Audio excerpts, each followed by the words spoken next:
Pânico em Brasília. Já começa a sair matéria na imprensa mostrando que o senhor Hugo Motta está apreensivo. Inclusive, um dos seus interlocutores disse aí a um jornalista que ele vê fantasma em todo lugar. Está até paranoico. O presidente da Câmara dos Deputados, Hugo Motta, apavorado com qual vai ser a reação do governo Lula e principalmente aí do que pode vir via Supremo Tribunal Federal com a traição que ele fez. Acontece o seguinte: o Motta e o Alcolumbre tinham prometido, e em Brasília tem uma coisa, que acordo se cumpre. Podem brigar, mas na hora que um aperta a mão do outro e fala, ó, tá acordado, tem que se cumprir.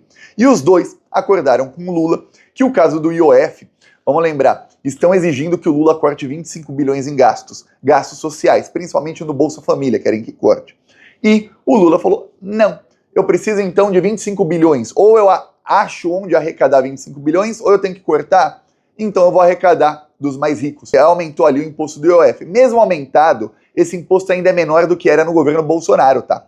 Mas, e é um imposto que pega mais gente rica, milionária, inclusive todos os deputados, que são ricos, todos eles. E aí, o que acontece? Eles descumpriram o acordo e sustaram o decreto do Lula, uma decisão ilegítima e ilegal, sem avisar o governo.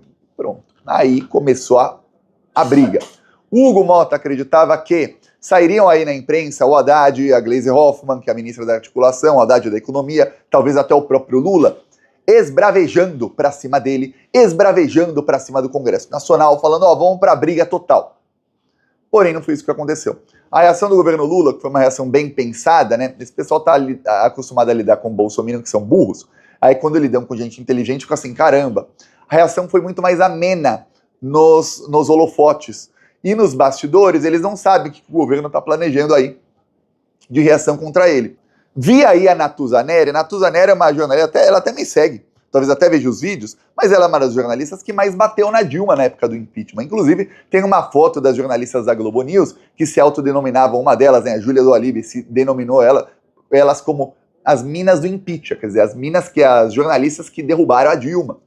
E ela passou a defender, e depois vários jornalistas e outras passaram a defender a mesma coisa, que o Lula vá por embate total contra o Centrão. Isso foi exatamente o que defendiam na época da Dilma, tá? Uma parte aí da esquerda que a direita gosta, junto com jornalistas aí que empurravam, mas não tinham o alcance que tem hoje, dizia que a Dilma tinha que peitar o Eduardo Cunha. Ela peitou o Eduardo Cunha, o resto aí a gente já sabe o que aconteceu, né? 7 anos de governos de direita e extrema-direita, privatizaram aí muita coisa, entregaram tudo, porque a Dilma peitou o Eduardo Cunha e sofreu um golpe. E aí passa a Rede Globo a falar que não, o Lula tem que ir pra cima. O Lula não pode deixar isso como tá, ele tem que ir pra cima, no embate mesmo e tal. Só que o embate que o Lula faz é um embate inteligente. O Lula não é a Dilma. A Dilma não tinha a experiência política que tem o Lula, e a Dilma não tinha nenhuma paciência para lidar com essa bandidagem. O Lula tem. O Lula consegue negociar, fazer o toma lá da cá. Então, qual que é a do Lula? Ele vai partir para cima nos bastidores. Não é ali só em discursinho vazio, porque discurso não muda nada. Você pode ir lá no discurso, falar, não muda nada. Muda o discurso se você conseguir usar o seu discurso para engajar os seus eleitores para que eles passem a fazer a luta contigo, e aí você não vai ter uma pessoa discursando, porque se você engaja e instiga as pessoas a virem para o seu lado e a se engajar cada vez mais, aí cada eleitor se torna ali um ponto de batalha na rede social e depois até nas ruas. Isso é o que a extrema-direita no Brasil faz muito bem e é o que governos populares no mundo inteiro conseguem fazer bem, que é instigar seus eleitores a se engajarem, né? Pedir, por favor, curte, por favor, compartilha, por favor, comenta aí. Não é, a pessoa se sente dentro, pô, eu vou curtir, eu vou compartilhar, que isso aqui é parte da luta. Eu vou comentar, eu vou criar perfil e fazer o mesmo conteúdo aí de esquerda contra a extrema-direita, vou eu mesmo ajudar aí a acabar com a narrativa desses bandidos. É isso, instigar, que vem de dentro à vontade. Não que a pessoa faça porque tá achando que tá fazendo um favor. O governo isso não consegue fazer. Porém, começou a ir pra cima. Entre essas aí, a Gleisi Hoffmann apareceu no Jornal Nacional, mostrei no vídeo passado, e falou, ó, qualquer ajuste que tiver que ser feito pelo governo, no caso ajuste fiscal, né, ou cortar gastos, ou aumentar a arrecadação, vai ser feito para cima dos ricos e dos poderosos, nunca para cima da classe trabalhadora, que é a classe média e dos mais pobres. Não, só os poderosos é quem vão ter aí, quem vão sofrer aí com qualquer corte ou ajuste do governo. Isso falou a Gleisi Hoffmann. Aí você vê, ela tá fazendo discurso. O Haddad foi então na Globo. A Globo no dia anterior colocou um bandido de marca maior, que é o Ciro Nogueira. Ninguém teve tanto espaço quanto ele. Foi a maior entrevista aí dos últimos meses na Globo. Ciro Nogueira detonando o governo Lula e criando daí narrativas contra o governo Lula. Eis que, no dia seguinte, colocaram o Haddad com um tempo bem menor, né? Não, com um tempo bem menor, né? E aí esses jornalistas que passam o dia inteiro batendo no governo, falando que a economia vai de mal a pior, falando que saiu nessa semana a notícia de que, olha, o Brasil teve déficit de 79 bilhões. Aí eu vi esses mesmos jornalistas dizendo que, tá ruim o governo Lula e não sei o quê. Só que eles não contaram que o déficit foi por causa dos precatórios que o Bolsonaro deu calote em 2021. Ele aprovou esse calote no fim de 2021. E aí o calote foi empurrado para 2023 até 2026. Então o déficit, só de precatórios foi 89 bilhões esse ano. Então o déficit, na verdade, seria um superávit. Então o Brasil iria arrecadar mais do que gasta, mas teve que gastar aí quase 80 bilhões por causa do Bolsonaro. Então, 89 bilhões por causa aí do Bolsonaro, de uma lei do Bolsonaro que ele precisava ter mais dinheiro em 2022 para comprar votos. Como é que ele comprou voto? Colocando aí auxílio para Uber, para caminhoneiro, diminuindo por alguns meses só antes da eleição, diminuindo os impostos aí dos combustíveis para baixar artificialmente o preço, e aí fazendo uma série de coisas, aumentando aí todo tipo de auxílio. Isso que o Bolsonaro queria para tentar ganhar a eleição e não conseguiu. Ele gastou 400 bilhões nisso aí. Então a conta ficou para o Lula. A imprensa fala isso? Não. Só que a imprensa não apenas erra nisso, a imprensa erra em todas as previsões. Mostrei aqui já algumas vezes a notícia que saiu na própria imprensa de que 95% das previsões eles erram. Os analistas da imprensa econômicos erram 95%. Quer dizer que cada 20 previsões que eles fazem sobre o governo Lula, 19 eles erram. 19. Quer dizer, não é que eles erram, eles estão fazendo ativismo político, que eles fazem uma previsão catastrófica e depois exigem do Lula corte de gasto, alguma coisa, sempre no lombo dos mais pobres e da classe média, principalmente. Aí, você vê, peraí, não vai ficar assim, não. O Haddad foi na Globo e, finalmente, olha, fazia tempo que eu tava cobrando isso. Alguém que vá na Globo e que tenha coragem. Porque, olha, cansei aí de político que fala, na hora que chega lá ver o microfoninho da Globo, ai, mamãe, estou na Globo! Oh, nossa, só falta assim abraçar os jornalistas e tal, que detonam eles e detonam o governo Lula dia e noite. Só falta. Já o Haddad não foi, não. Haddad Paz e Amor acabou. Vou mostrar que o Haddad... A carinha de bunda dos jornalistas olhando assim. Com vocês aí, Haddad. Então vai ficando difícil dialogar. Em dezembro do ano passado, vários especialistas vieram aqui dizer que o dólar ia estar 7,50, 7,20, 7,10. E eu dizia, por 5,50 está caro.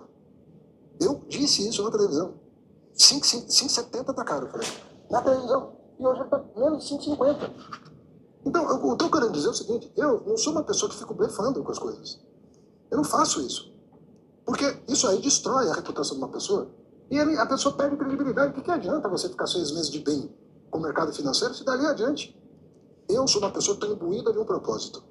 Eu não estou fazendo tipo, porque eu acredito nele. Se eu não acreditasse, eu não assumi o cargo.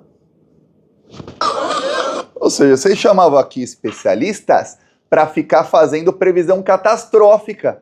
Que a economia vai de mal a pior. Olha, o dólar estava 5,70. E iam lá na Globo, e eu lembro bem disso aí. E falava, não, o dólar vai a 7,50, o dólar vai a não sei quanto, o Lula tem que cortar gastos. E aí parte da esquerda, que é a esquerda que se autodenomina comunista, mas que tá batendo no Lula com fake news toda hora e sendo promovidos aí em alguns canais grandes, parte da esquerda passava a falar, não, o Lula vai cortar do Bolsa Família, olha, o Lula vai cortar do BPC, o Lula vai cortar disso, daquele, fazer previsão mais catastrófica ainda. Então você tinha a imprensa dizendo que o dólar vai disparar, que a inflação vai disparar, que a economia vai virar uma desgraça se o Lula não cortar gastos. E aí, imprensa que boa parte da esquerda considera progressista. Acham que eles são de esquerda. E aí você tem gente que é de esquerda, que defende aí comunismo e tudo mais, revolução, falo aí, não sei que revolução é essa, se eles não têm arma, não tem nada, revolução de sofá, mas falando ali, o Lula vai cortar Bolsa Família, BPC, aí fizeram um protesto ali pelo fim da escala 6x1, e um desses aí, talvez o mais famoso desses autoproclamados comunistas, foi lá num protesto que só tinha petista, em cima do carro de som, petista e gente do PSOL, em cima do carro de som, mandar as pessoas repetirem, para entrar na cabeça, o Lula está atacando dos pisos constitucionais da saúde e da educação. E as pessoas lá, que palhaçada é essa? Eu vim aqui para lutar pelo fim da escala 6x1, o cara tá atacando o Lula. É esse pessoal aí, tá? Então o Lula apanhando de todos os lados. Aí o Haddad vai lá e fala, pô, vocês fizeram a previsão e eu disse, o dólar a 5,70 tá caro, quer dizer, vai ficar mais barato, vai baixar o dólar. E hoje tá menos de 5,50. Vocês erraram de novo. E continuam errando, Rede Globo, continuam errando. O Jornal Nacional não para de fazer previsão catastrófica. Aí no meio da previsão, falando que o governo do Lula vai de mal a pior, eles têm que soltar uma notícia assim, bem curtinha, assim, de atingimos aí o menor nível de desemprego da história. Mas vai piorar, hein? Vai piorar. Enquanto isso, o excelente governo do estado de São Paulo, do governador Tarcísio de Freitas, é assim. Globo. Pois bem, não foi só isso não, o Haddad também foi mais pra cima da Globo. Peraí que tem mais. Com vocês aí, ministro Haddad. Quando era 6 era regulatório e hoje que é 3,5 é arrecadatório.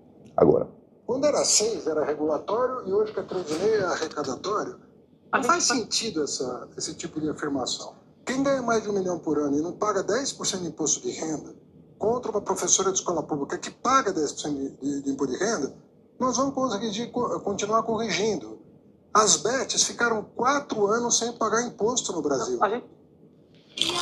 Tá aí que o Haddad fala, olha, a Globo estava falando que, olha, essa é uma medida arrecadatória do governo. O que é arrecadatória? É só para arrecadar. Mas no governo Bolsonaro, a mesma Globo falava que o IOF, que é esse imposto aí, o governo Lula aumentou para 3,5%, né? E o decreto foi sustentado pelo Congresso.